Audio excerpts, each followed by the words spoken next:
Welcome on into the Daredevil Modern character spotlight video. In this video, we're going to cover Daredevil's ISO 8 T4 priority, and we're going to finish off with some stats rankings. Reborn. After almost dying fighting the Hand, Daredevil's new look comes with an attitude. The Vigilante's team protector, he heals his allies while taunting their enemies, all while wearing the colors of his late father, Batlin Jack Murdoch.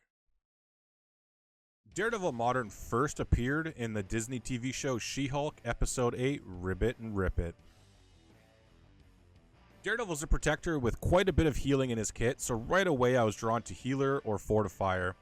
I understand his basic attack is tempting to use with Striker, but I want Daredevil to focus on keeping the team alive. For now, I've selected Healer for the added healing benefits and survivability, but I'll monitor his performance and switch to Fortifier if needed. But Striker is out of the question in my opinion. Moving on to his T4s, starting in priority order, this is my list that I would start with and I personally invested in. I like his passive quite a bit, and I think it's his overall best T4. Lowering damage of enemies with vulnerable by 30% is quite a bit.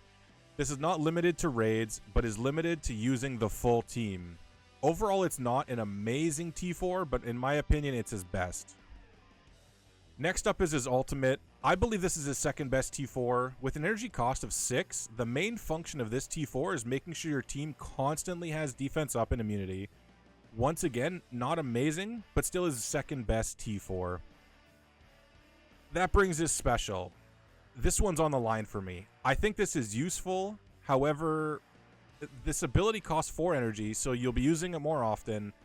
So for me, this will be performance-based. When I'm using them in raids, I'll judge it if I need an additional turn of slow, offense down, defense down.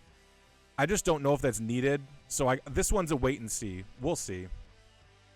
His basic, in my opinion, is a trap.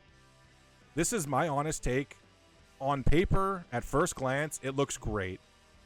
And it's a hot take, but hear me out. His special costs 4 ability energy. With Hitmonkey fueling the team with energy, on enemy deaths, I believe that you will have it up often and want to be using it because it provides healing as well as flipping all negative effects.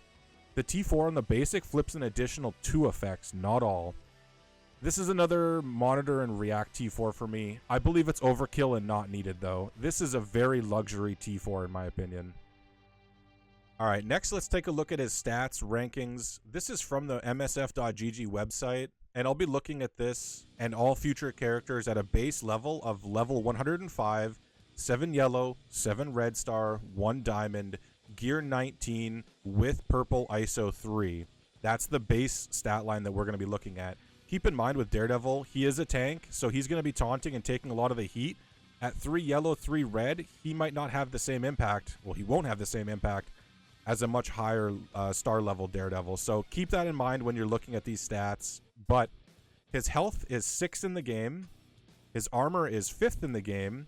His speed is 128th in the game. His damage is 17th. Focus is 46th. And resistance is 13th.